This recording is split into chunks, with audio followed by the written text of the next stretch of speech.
Hi, I'm Joanna Acevedo here from the Great Lakes Review with Aaron Foley. Aaron Foley is the founding director of the Black Media Initiative at the Center for Community Media at the Newmark Graduate School of Journalism at CUNY. Very cool. Previously, he was a John S. Knight Journalism Fellow at Stanford University, chief storyteller at the City of Detroit, for the City of Detroit, and editor of Black Detroit Magazine. He is also an author of the book we're going to talk about today, which is Boys Come First, a freelance journalist, having contributed to This American Life, The Atlantic, and the Columbia Journalism Review, and more. Thank you, Aaron, for being with us today. Thanks, Joanna. Thanks for having me. Yeah. So I'm just going to get started. I read in the acknowledgments of your book that your story was originally about three women. So can you talk about the genesis of Boys Came First and how the book came to be what it is today? Yeah, so right after my 10-year high school reunion, I was, mingling with my classmates and all that type of stuff. And I was looking at how people were sort of rediscovering themselves and stuff like that. And so I had this idea of like, oh, what if there were three female friends who, they were really close and tight in high school, and they're at different stages in their life, after, and it's all in Detroit during the time where my 10-year high school reunion was in 2012, and then the city of Detroit filed for bankruptcy in 2013. So there was a lot of hard times in Detroit at that time. And I wanted to kind of do something where it's just like three female friends kind of rediscovering themselves when the city that they knew and loved was going through some hard times. And I wrote 3 chapters, and I had come to like a dead stop. And throughout, it just kind of sat in a Google Drive for a while. And I was talking to a good friend of mine about like, hey, I started writing this idea a couple of years ago, and I kind of want to revisit it. And when I was explaining to him what it was about, he was just like, well, why would you write about 3 women? Like, it's not right for a Black male author to write from the perspective of a Black woman. And I was like, I guess you're right. So, and he's like, well, why not talk about it from a Black gay male perspective? And I was thinking that people weren't interested in a story like that, and but why not? Let's give it a try. So that's when I dusted off that old thing.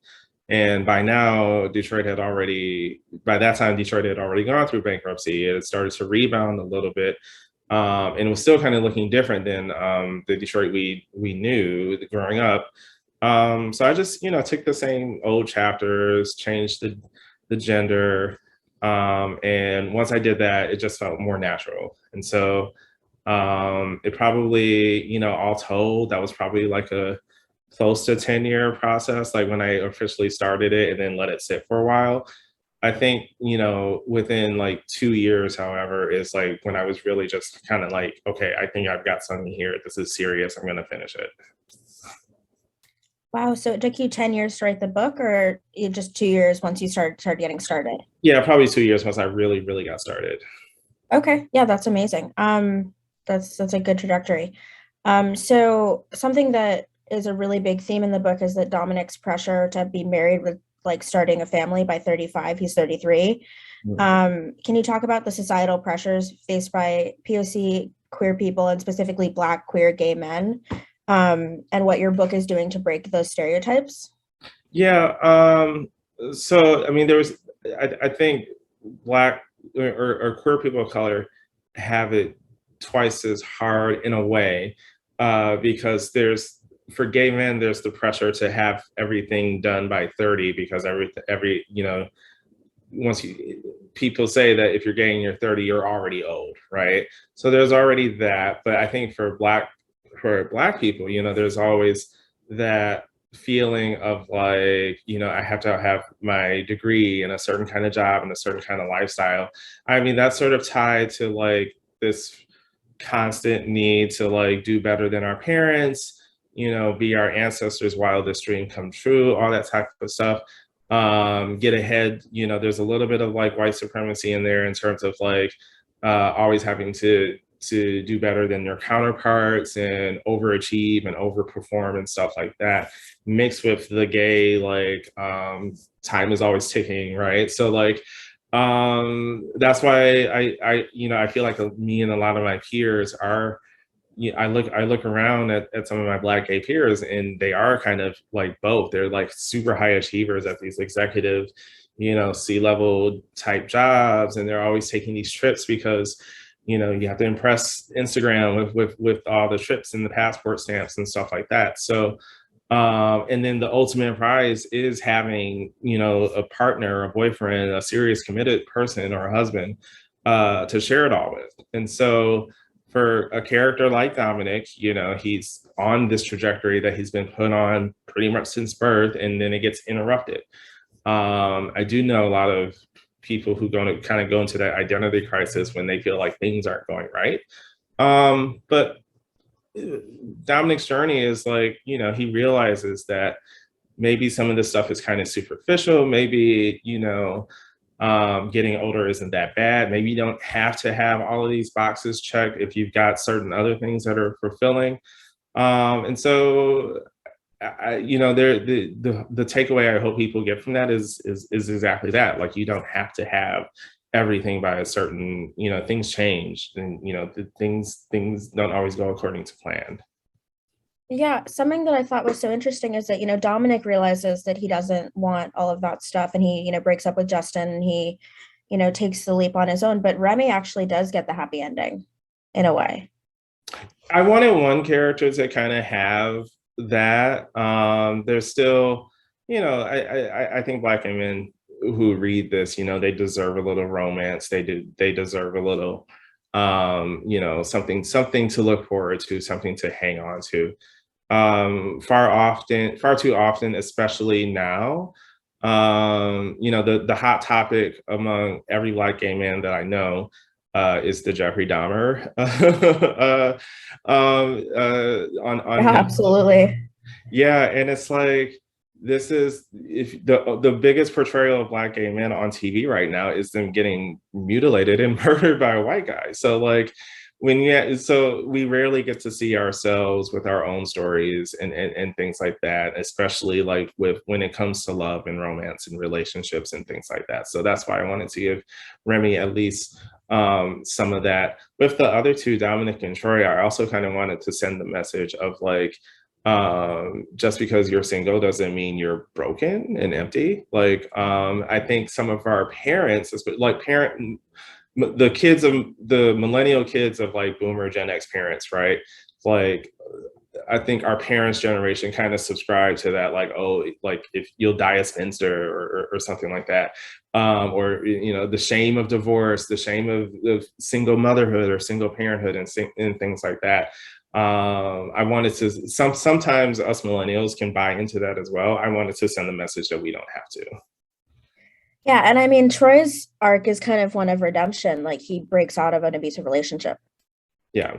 So it's really a like a happy kind of ending in his own way. Even though he's alone, he's more powerful for it.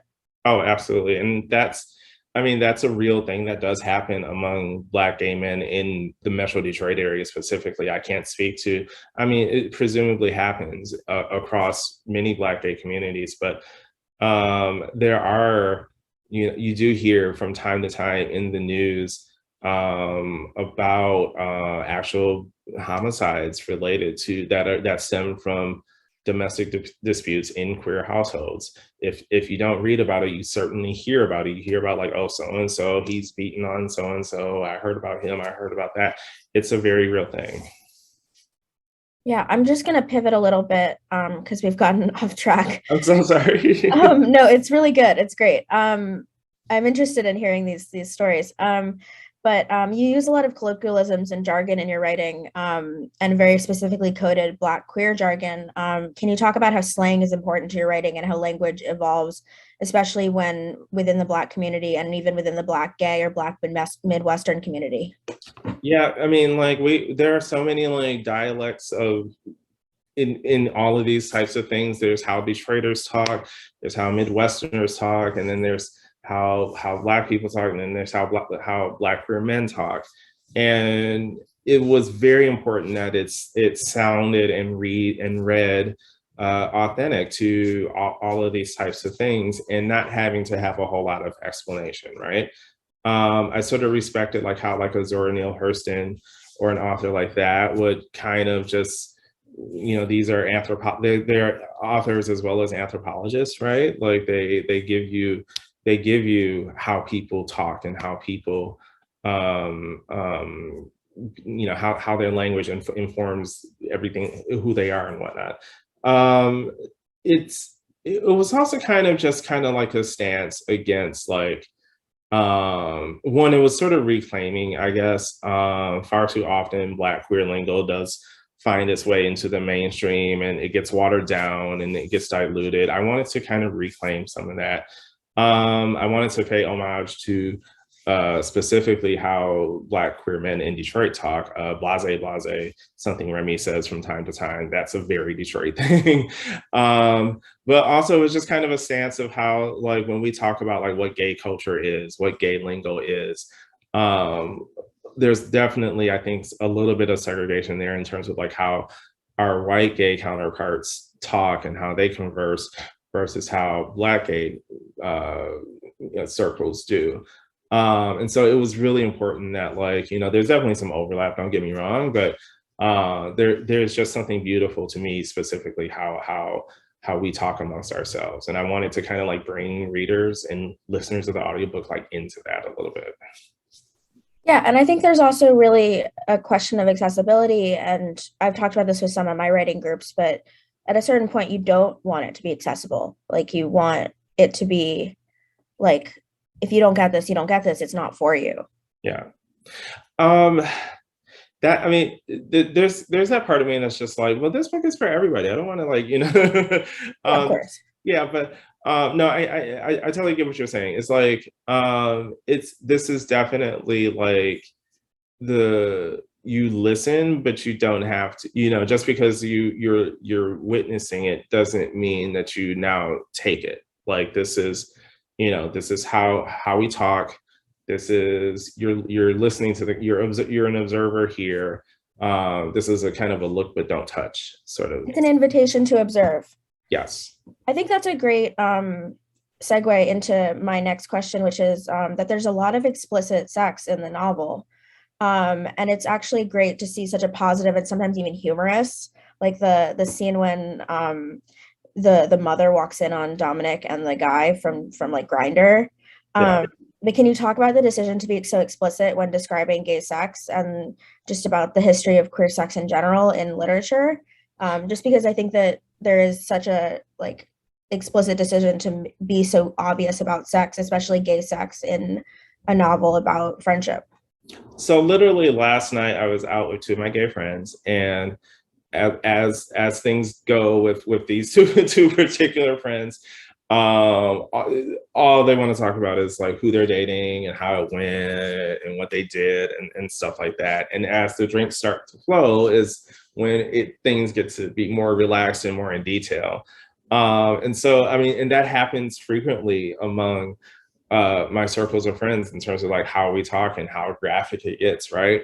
I mean, it's real, it's honest.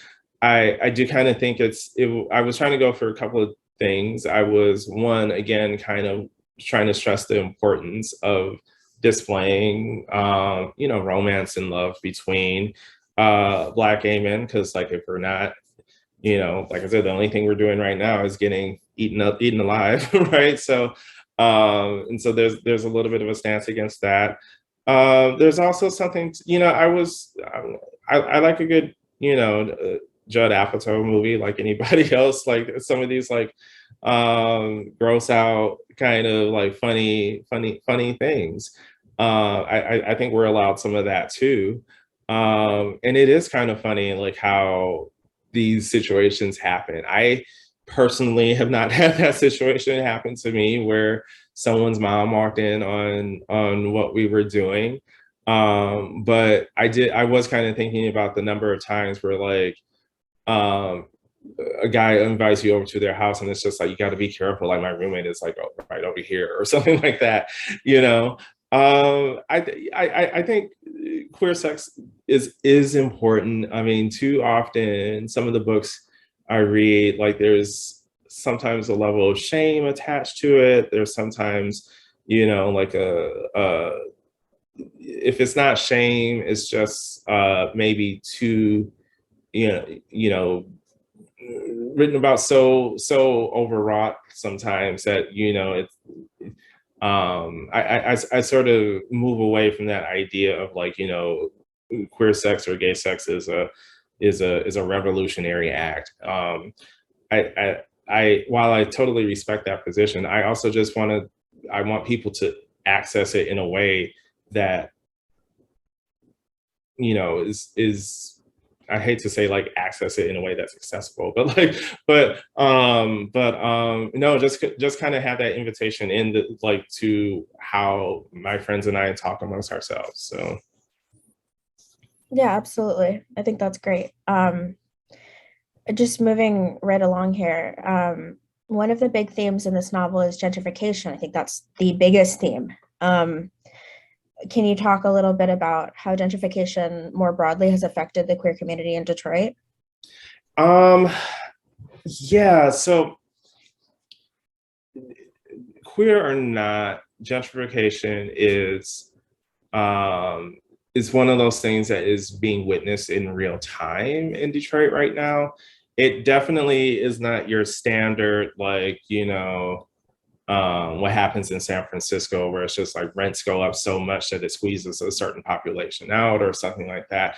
But it is just kind of like looking at how like spaces that were once 100% Black occupied, like certain bars, certain clubs, and that certainly extends to some of the gay bars that were once like 100% Black. Now there's more of a diverse crowd. The question I think Detroiters are facing right now is like, how do we improve the city? How do we make things better without losing some of the culture that makes Detroit what it is, without losing the people that makes Detroit what it is? When it comes to queer space, it's interesting that I think sometimes like in Detroit, queerness can be monetized a little bit, or you can capitalize off of it. And then I think that's very true in New York also. oh yeah, absolutely. And like you see who benefits the most from that sort of capitalism. Like who's the face of queer Detroit? Is it a Black person that's born and raised, or is it a white person or a white couple that recently moved into the city, or is it someone that's not native to the city that's suddenly like the face of queer Detroit? And how is it that Black and brown queer Detroiters can also benefit from those platforms and having that visibility? It happened quite recently. I'm thinking of a particular incident related to Beyonce's new album. In terms of like people started having Renaissance parties and doing their own thing, with shuffling the music and whatnot. And there was a bit of a kerfluffle recently because a very popular venue in town had a Renaissance party and they had no queer DJs. And because that album, Renaissance, is very queer, a few queer DJs in Detroit raised their hand and were like, "Hey, what about us? Why are we not having a piece of this monetization, right?" Because all the DJs are getting paid and they all get a little bit of share or whatever. So that's where the friction is sometimes, is again like who is the face, who gets to benefit.